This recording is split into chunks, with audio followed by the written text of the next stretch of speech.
Hello and welcome back to the start of another weekly reading vlog. Today is Monday. Yesterday I finished reading Crooked Kingdom by Leigh Bardugo, and I read that duology like back to back, so I do want to take a break from fantasy at the moment and just like get back to my thrillers. So I have a couple options. Also, because I read a book on the iPad before bed. That's like my bedtime book, because if I want to keep reading, like, I don't need a lamp or any, like, it's backlit. So what I have on there right now from Libby is Every Heart a Doorway by Seanan McGuire. I've heard a lot of stuff about the Wayward children's series, so I thought I would give it a shot, but I'm like 10% of the way through, and it is really short, so I don't really have any opinions yet, but I wasn't like instantly pulled into it. So we'll see if I keep with that tonight. Audiobook wise, I am listening to A Promised Land by Barack Obama. It's a very long audiobook. I think it's like 27 hours or something like that. So I've been listening to it for a while. I'm about 55% of the way through right now. But physical reading wise, I want to read a thriller because I want to break up this the long fantasy book kind of thing. I have One by One by Ruth Ware. I love Ruth Ware. She wrote like one of my favorite thrillers, The Turn of the Key.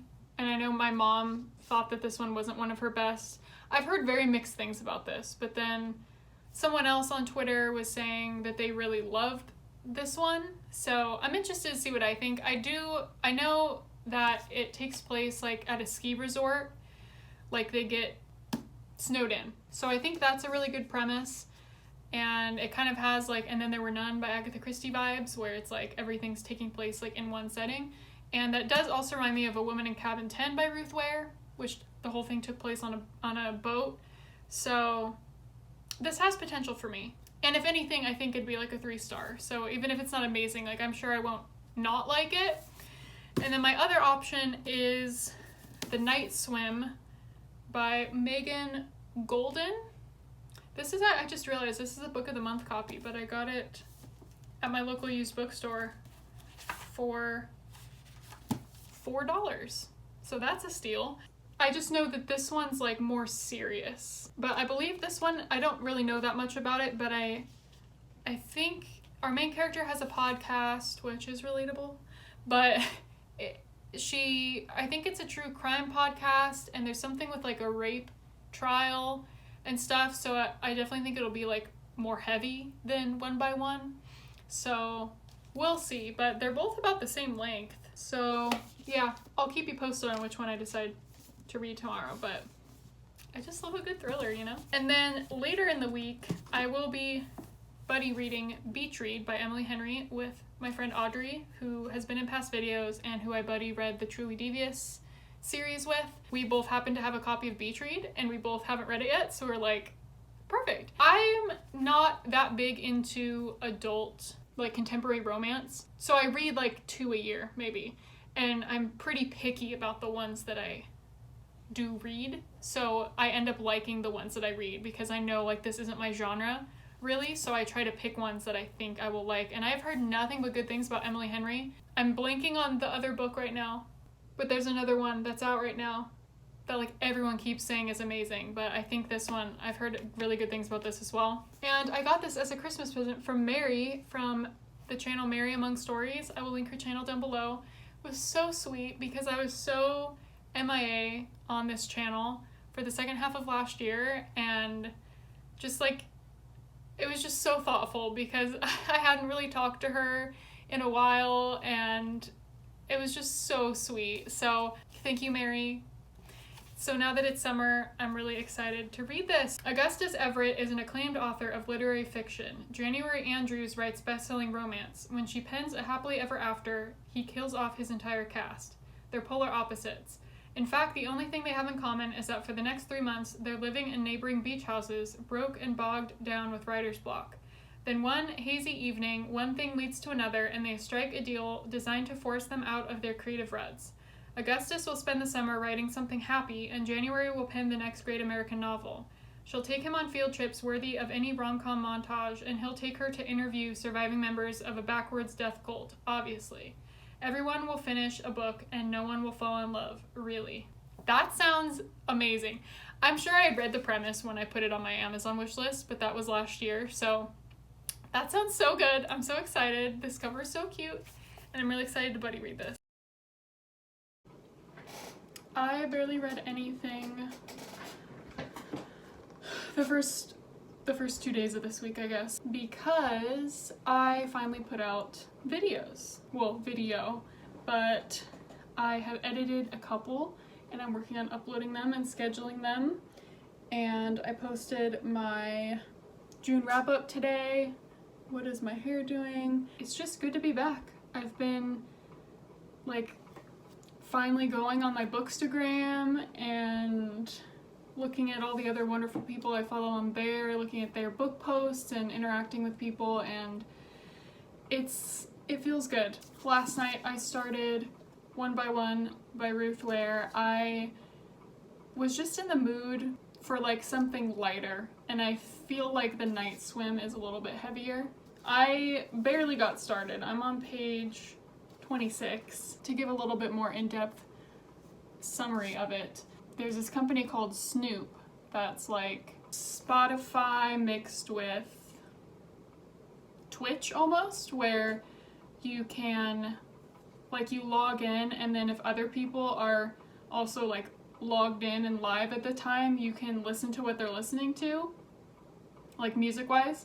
But then if they stop listening to something, then like it cuts off for you. So it's like live listening with people, which honestly is kind of a cool thing. The people who work for this company are the ones that are going on this retreat to this ski chalet in the French Alps. And we have two perspectives. The first perspective is from a housekeeper at the ski chalet, and then the other perspective is, I think, an ex-employee of Snoop, which I have yet to figure out like why she's at the retreat. I don't know if she's like dating somebody who still works there. Well, I guess she hasn't even really gotten to the retreat yet, honestly. What I've read so far, it was just like them traveling there from her perspective. But yeah, I'm not sure why she's there if she doesn't work for them anymore. But already, I'm enjoying it, honestly. I really like having the two perspectives. I'm trying to think if another Ruth Ware has had two perspectives that I've read. None of the ones I've read recently have, so this is a nice change of pace, but I can already tell that this is going to be a really quick read, so that'll be good as well. And it's like a heat wave right now in California. It was like 111 the other day, so something set like in the snow is kind of a nice break from the summer, because I don't like summer. I'm trying to figure out how I want to structure my Bookstagram posts, because I think I used to be so concerned with like the aesthetics of my Bookstagram posts that like I would never post. But I think what I might do is like books that I feel like I really like want to say something about, I'll take a picture of, and it'll almost be like a Goodreads thing where I can like talk about my spoiler-free thoughts about it. It's just not in my personality or like my interest really to like have those like aesthetic shots of like a book with like knickknacks around it that like is all color coordinated and whatever. But there are so many lovely people in the Bookstagram, bookish community on Instagram that I really love connecting with, so I definitely want to start posting on there more, so that's something I'm working on as well. Actually, I lied. I'm not done chatting. I wanted to chat about the Shadow and Bone series on Netflix. So if you, I'm not going to spoil anything, but if you don't care and you want to like skip this segment, I'll put a timestamp right here. For those of you who have read the Grisha trilogy and the Six of Crows duology and who have watched the show, I'm very interested to hear your thoughts, because I've only seen the first episode, and I was talking to my friend Addie who loves the books and the show, and I was saying how like I just read the duology. I finished it like 4 days ago. and I read them back to back, and so it's like fresh in my mind. The trilogy, not so much. I read that in like 2019, I think, and it wasn't my favorite. Like, the plot was cool, I just thought the execution of it wasn't that great. But I feel like the plot of the Shadow and Bone trilogy lends itself to a really well done TV show, like fantasy TV show. But the plot of Six of Crows wouldn't be as engaging of a TV show in that same way, because it doesn't have as many fantasy elements as Shadow and Bone does, right? But I think most of us who've read those books can agree that, like, everyone likes the Six of Crows duology better, and we like those characters more. So it's kind of like the opposite of, like, the one we like more might not make a better show. But my thing was, even before I even read Six of Crows duology, knowing that they combined the trilogy and the duology into one show, I thought was really strange, since we have so many different characters, and it's like, it's not part of the same series, it's two different series. Like, I know it's in the same world, but it feels so different. So I thought that was weird. But two, I think because I just finished Crooked Kingdom, and I spent like a full week with Kaz and Inej and Jesper and all of them, I don't know if I'm like watching the show too soon, where like I'm not as ready for an interpretation of it as I thought. Like, I'm wondering if I need more time so I feel a little bit less attached to the characters, because it was, especially with Kaz, it was just really jarring to have pictured him in my head for a week, and then like I've seen fan art of him, and kind of how I pictured him in my head was what the fan art looks like, and was kind of like what he looks like in the collector's edition of Six of Crows, where they have the pictures in the back. But then the Kaz in the Shadow and Bone TV show, to me, doesn't look anything like I pictured Kaz, and he doesn't have the same vibe. And it's kind of like upsetting to me, because I'm scared that if I keep watching the show, it'll, like, over time will kind of change my feelings towards the Six of Crows duology. Or that I'll picture this actor now when I think of Kaz next time I reread the books. And I really don't want to picture this actor.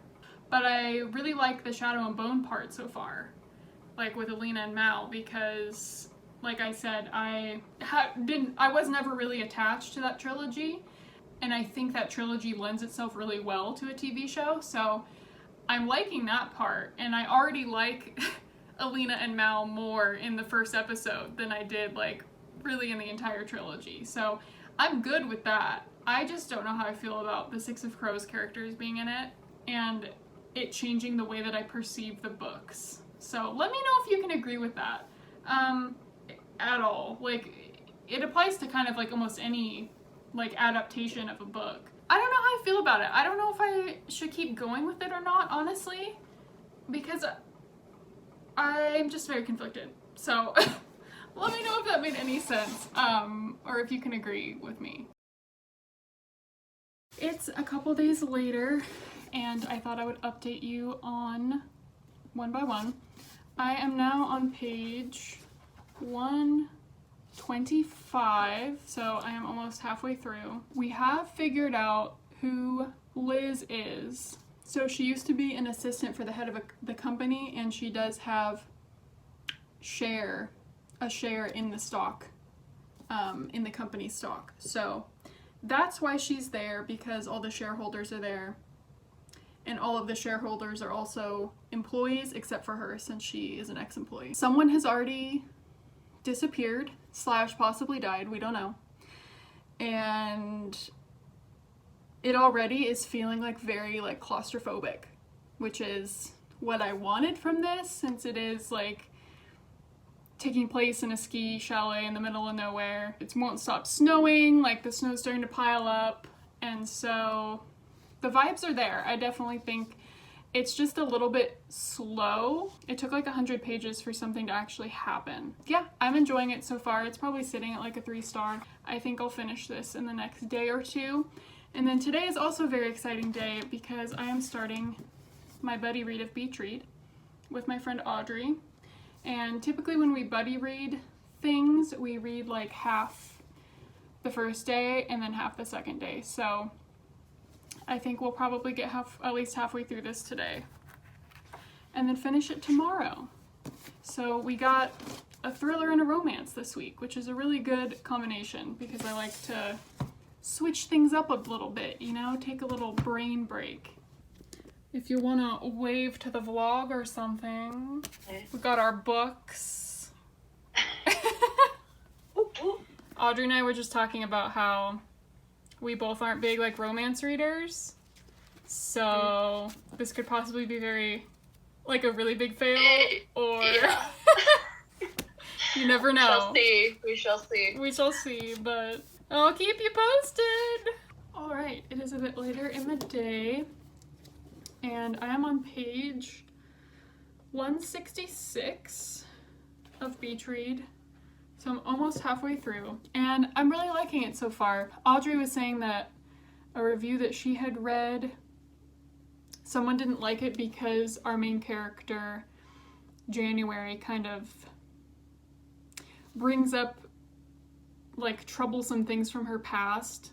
Like she dwells on them almost too much, which this does have a little bit of that. Like it definitely feels more realistic though, because what happened with her father and the nature of like why she's staying at the beach house she's staying at isn't something that you wouldn't think about. And because this is in first person, like we're hearing her think about it, and to me that makes sense, but kind of closer towards the middle it does kind of slow down in parts when she's thinking about something and it's like we've already heard you, like we've already read you thinking about this. Like logically I get why you're thinking about it multiple times, but it just kind of slows the pacing down a little bit. But overall I'm really liking it. The witty banter between January and Gus in this I really like Gus. I thought for some reason, because of the fact that there's two people on the cover and just the way that the back little synopsis is written, it sounded kind of like we'd get like it'd be dual perspective. But we do only get January's perspective, but thankfully she's not annoying. I'd say it's going pretty well. I think this is sitting at a 4-star right now. It's really fun, really, really quick read. I'm flying through this. And yeah, I think Audrey feels the same way. I already think that this would make a great rom-com, just because it's set like beach houses, like a really tiny town by the ocean, kind of has like Safe Haven vibes, like the setting of the movie Safe Haven. I guess the book too, but the movie more specifically kind of has those kind of vibes. And because January and Gus are obviously both authors, sometimes like their witty banter just consists of them like making up a story based on this random person that they just saw. And Gus is like a literary fiction writer who writes about like depressing things, I guess, in contrast to January, who writes romance. So a lot of the plots that he just like casually comes up with like as a joke are books that I would 100% read. Like there was one scene where he's like talking about how he's been working on this book about a cult, and it had like thriller vibes and was really dark and gritty, and I was like, that sounds right up my alley. Kind of wish he was a real life author. That's the update. Alright, so it is the next day, and Audrey and I just finished our buddy read of Beach Read, and I ended up giving this 4 stars. There was a lot I liked about it. I definitely think I haven't read that many romances, especially adult romance, by any means, but this is definitely my favorite one that I've read, and I think next summer I'll pick up People We Meet on Vacation. This is a lot heavier than it seems. There's a lot more hard-hitting topics in here than like the back cover would suggest. And it's also definitely not like enemies to lovers. And the back cover also made it seem like that, like that there's this big rivalry between Gus and January, but there really isn't.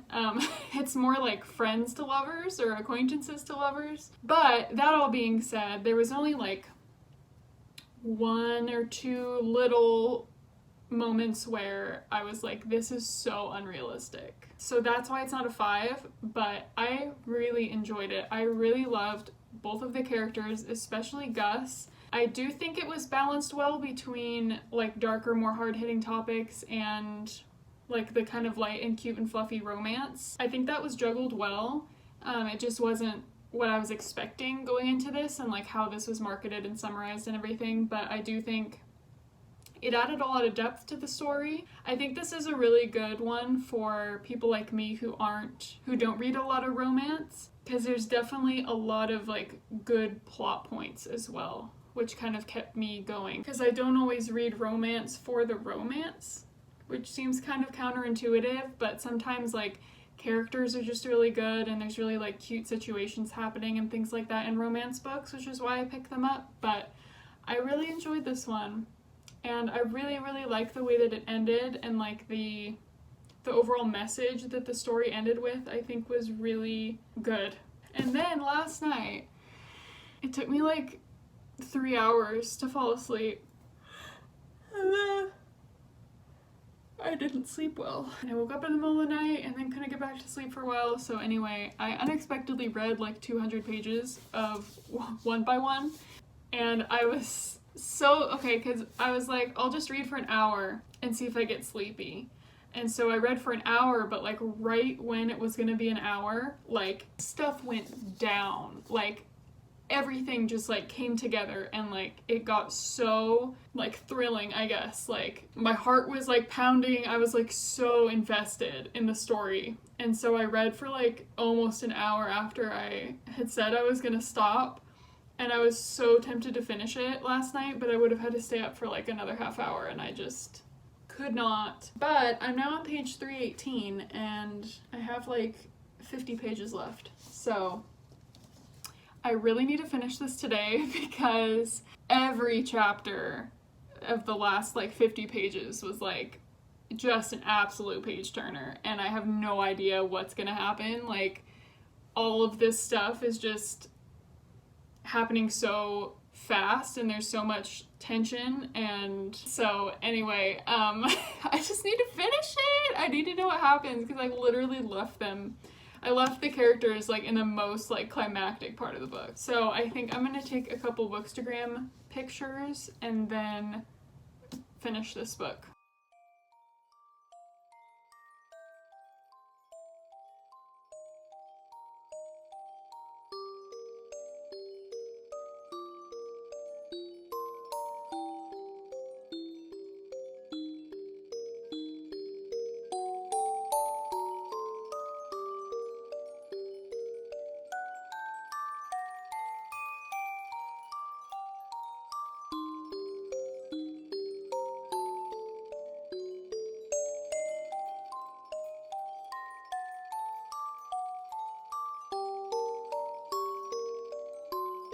Alright, I finished One by One. I enjoyed it. It's, I think, what you would call like a locked room mystery, much like And Then There Were None by Agatha Christie, where you have like a specific group of people and the characters that are there at the beginning are the ones that like no one comes and goes. No one new shows up, you know, so when people start getting killed off, it has to be someone at the ski chalet. It has to be one of the characters that we already know. And that format is really fun to read. It does feel obviously very derivative of And Then There Were None, but I think this book's definitely different. It's just using that same style, so it reminded me a lot of that. But I did not guess the whodunit. I a little bit guessed it, but then I went back on my guess, and then I thought it was like another person. So I was not able to predict anything at all, which is always fun. There was like 70 pages toward the end of this that were so gripping and I loved so much. But I still think this might be my least favorite Ruth Ware that I've read. I think I've read now everything that she's written except for The Lion Game, which I do want to read soon because I want to make like a Ruth Ware video where I kind of review all of her books and then give like my own personal ranking for them. I think that'd be super fun. This is pretty low on my list. Like if someone was just like recommend a Ruth Ware to me, I don't know if I'd recommend this one, but the fact that it's pretty low isn't that concerning considering like I haven't disliked any of the ones I've read by her. Like they're all good. Some are just like mind-blowing. And this one definitely wasn't like mind-blowing, but it was super fun. Would definitely be a good winter read. It obviously takes place in the winter, so I kind of wish I'd read it in the winter, but it's fine. I have no one to blame for that but myself. But if you are interested in kind of like a and then there were none type plot, I would definitely recommend this. I think it was very well done and definitely something different for her. Like it distinctly felt different than other books that I've read by Ruth Ware. So that was fun too. Because that is something I like about her is that her books all feel different. It's like, yes, they're all thrillers, but you can really see like the different subgenres within that genre. So they all do feel distinctly different, and this one especially feels distinctly different from the rest of her stuff. So that's that. So it is Saturday, so I think I'm going to go ahead and end the vlog here. Thank you for watching. I hope you enjoyed. Please let me know if you've read any of the books I've read in this video, what you thought of them, how your day's going. If you made it to the end of this video, leave a little ghost emoji in the comment section. That'd be cute. I'm definitely in a Halloween mood already, even though it's still summer, so yeah. Anyway, I hope you are having a great day or night, and I will see you next time. Bye!